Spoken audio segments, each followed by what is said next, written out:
साथियों नमस्कार, स्वागत है आप सभी का आपके अपने YouTube चैनल में 69,000 शिक्षक भर्ती उत्तर कुंजी प्रकरण के साथ कुछ जानकारियां, कुछ बेहतर होने की उम्मीदें आप सभी के बीच में उपस्थित। आज संडे है तो 2-3 दिनों के बाद मैं अपनी बात रखूंगा। तो चलिए लेके चलते हैं आपको सीधा खबरों की तरफ। सबसे पहले स्टेटस की बात कर ले तो स्टेटस आपको अगर हम दिखा दें याचिकाओं की 69,000 शिक्षक भर्ती उत्तर कुंजी प्रकरण में सुप्रीम कोर्ट की, तो सरकार की याचिका पे कोई हलचल नहीं है।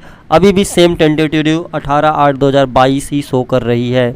वहीं पे अगर हम अपनी याचिका की बात करें तो वहाँ भी आप देख पाएंगे तो आपको 18/8/2022 ही टेंटेटिव डेट शो कर रही है। तो चलते हैं और भी आपके सवालात और कुछ जानकारियों के साथ। सबसे पहली चीज़ धरना। कुछ साथियों का कहना था कि धरना किया जाए, धरने से कुछ हल निकलेगा। तो देखिए, धरना एक अंतिम विकल्प नहीं है, क्योंकि आपका मामला माननीय न्यायालय में लंबित है। तो आप धरना दे सकते हैं काउंटर करने के लिए, आप धरना दे सकते हैं अपने नियुक्ति पत्र के लिए। लेकिन अभी अगर हमारा मामला माननीय न्यायालय में पेंडिंग है तो अभी ये समय धरना देने लायक अनुकूल हमारे नहीं है। जैसी स्थितियां सामान्य होंगी, अगर लगेगा कि नहीं धरना करना चाहिए तो उसके लिए आह्वान किया जाएगा, बताया जाएगा। और ऐसा नहीं कि आप पहली बार धरना करेंगे। आपने इलाहाबाद में धरना किया है, आपने लखनऊ की धरती पे धरना किया है, तो आपने अपने स्तर पे पूरी मेहनत करी है और मुझे पता है ज़रूरत पड़ेगी तो आप फिर मेरे साथ खड़े होंगे। दूसरा बड़ा मुद्दा नई शिक्षक भर्ती। कुछ साथी कह रहे थे, इतना फ्रस्ट्रेशन हो गया था साथियों को कि कुछ साथी अभी भी ये कहते सर नई भर्ती आ जाए तो शायद वहाँ कुछ हो जाए।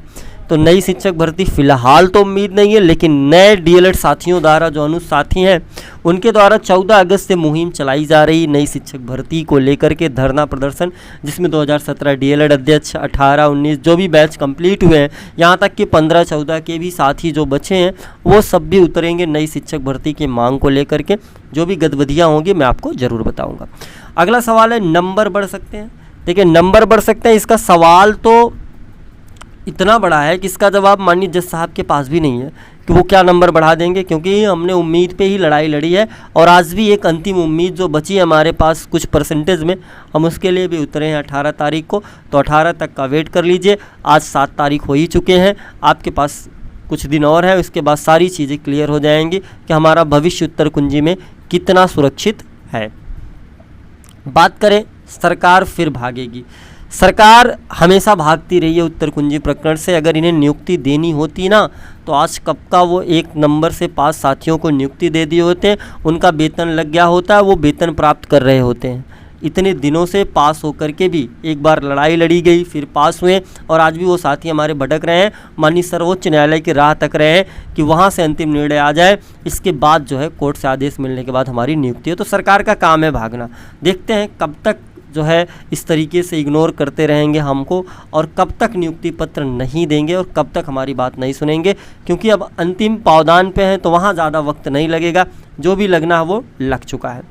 बात करते हैं अंतिम नियुक्ति कब तक। तो माननीय सर्वोच्च न्यायालय से आदेश आने के बाद जैसा भी उसमें अगर टाइम बाउंड कर दिया जाता है कितने दिन में आप नियुक्ति कर दीजिए बच्चों की, तो वहाँ क्लियर हो जाएगा। और सरकार कोई और चाल चलती है तो उसके लिए भी तत्पर हैं, तैयार है कि सरकार करना क्या चाहती है। अब बात करते हैं अगर अंतिम में 25-8 के बाद जो साथी हमारे साथ याची बने हैं उनका क्या, तो उनका काम प्रोसेस चल रहा है। मैंने कई बार बताया, और उसमें कुछ साथी ऐसे हैं जो माननीय अधिवक्ता महोदय से डायरेक्ट नंबर से बात भी कर लेते हैं।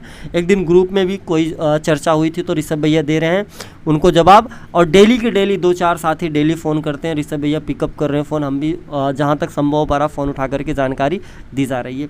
अब इसके बाद हमारी भी बात होगी, यानी कि जो साथी 2-3 नंबर से और भी रुके हुए हैं तो माननीय सर्वोच्च न्यायालय में उनकी बात रखी जाएगी। ऐसी बात नहीं है कि उनकी बात नहीं रखी जाएगी। साहब हम फेल हैं, अभी ऋषभ भैया का स्वयं चयन नहीं हो तो हम अपनी बात क्यों नहीं रखेंगे।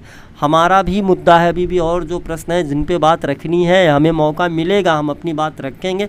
आप इस चीज़ के लिए निश्चिंत रहे, नौकरी हमें भी करनी है। मैं भी अगर हकीकत बताऊं तो मैं खुद ही एक प्राइवेट जॉब करता हूं, इंटर कॉलेज है एक प्राइवेट, वहीं पढ़ाता हूं। 7-8 हज़ार 5 हज़ार मिल जाते हैं जिससे खर्च चल रहे हैं, ठीक है, अपना यानी कि पॉकेट मनी चला ले रहे हैं। यही बहुत बड़ी बात है, क्योंकि इस उम्र में ना आप अपने माता पिता से पैसे तो बिल्कुल मांगने लायक नहीं रह गए, क्योंकि उन्होंने बीटीसी करा दी, यही बहुत बड़ा है, आपको बीएड करा दिया, यही बहुत बड़ा है, और उम्र हो चुकी है 25-26 साल की, तो अब आप पैसे नहीं मांग सकते। खुद को बुरा लगता है। तो कोई ना कोई, यहाँ आप सब भी जुड़े होंगे, कोई ना कोई साथी किसी ना किसी माध्यम से कोई ना कोई प्राइवेट जॉब कर ही रहा होगा, खर्च चला रहा होगा। तो साहब नौकरी की ज़रूरत हमें भी, हम भी चाहते हैं किसी प्रकार से जो है ये बेरोज़गारी का जो हमें तमगा मिला है इससे हम थोड़ी सी मुक्ति पाएँ, इस ठप्पे से मुक्ति पाएँ।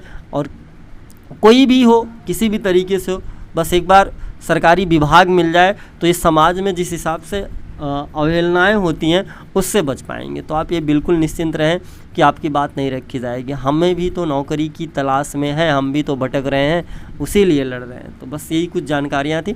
आज संडे है तो आपके बीच में आना ज़रूरी समझा हमने।